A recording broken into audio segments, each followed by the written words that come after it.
मुल्कत के मुतालबे के सामने मजबूर होकर सिर्फ 7 साल के मुख्तसर अरसे में पाकिस्तान मुसलमान जो है वो पाकिस्तान हासिल करने में कामयाब हो गए और वतन अज़ीज़ के असूल के लिए मुसलमानों को बेपनाह आजमाइशों और कुर्बानियों का सामना करना और बड़ी मुश्किलों के बाद आज़ादी की नेमत हासिल हुई।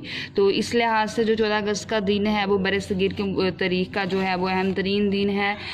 14 अगस्त जो है वो पाकिस्तान के हर शहर और गाँव में ईद का समा जो है वो होता है और वज़ीर आज़म और सदर पाकिस्तान इस रोज़ टेलीविज़न पर आकर आवाम से खिताब करते हैं, जो बराह रास्त पूरे मुल्क में दिखाया जाता है। पाकिस्तान इस्लाम के नाम पर हासिल किया गया और उसे इस्लाम का किला कहा जाता है। लिहाजा 14 अगस्त का जो दिन है वो हमारे लिए सिर्फ आज़ादी का दिन ही नहीं है बल्कि एहतसाब का दिन भी है, क्योंकि हमने आज़ादी तो हासिल कर ली, लेकिन गौर करने का मकाम है कि ये वही आज़ादी है जिसका ख्वाब हमारे बुज़ुर्गों ने देखा था। क्या ये वही आज़ादी है जिसके लिए हमारे बड़ों को बेपनाह मुश्किलात का जो है वो सामना करना पड़ा।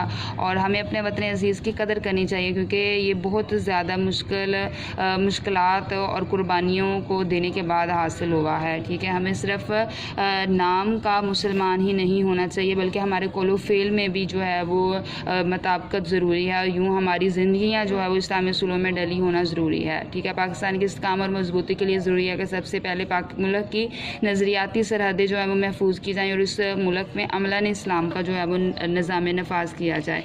ठीक है, उसके बाद अर्ज़ पाक के तहफ़्फ़ुज़ तरक्की के लिए ज़रूरी है कि मुल्क से सूबियात और फ़िक़ा वारियत का ख़ात्मा किया जाए।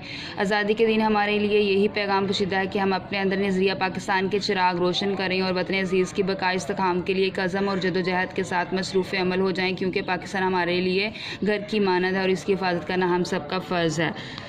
ये आप लोगों को 10th क्लास अशार लिखे भी नज़र आ रहे होंगे। ये अशार भी आप लोगों ने लिखने हैं। कम से कम आपके ऐसे में जो है वो 4 से 5 अशार होने चाहिए। ये अशार आप लोगों ने लिख लेने चाहिए और हर शेर जो है वो आपका जो पैराग्राफ है उसके मुताबिक होना चाहिए। ठीक है, तो ये आप लोगों ने जो है वो एक शीट का लिख लेना है, एक शीट से भी ज़्यादा का लिख सकते हैं। उसके बाद ये आप लोगों ने जो है ये आपका ऐसे 15 नंबर का होता है। ठीक है, प्रॉपर इसका जो है वो आपने इंट्रो लिखना है, प्रॉपर इसका जो है वो इसका जो मिडल हिस्सा होता है वो होना चाहिए और लास्ट जो है वो प्रॉपर होना चाहिए। ठीक है, तो ये ऐसे आप लोगों ने अच्छे से तैयार कर लेना है।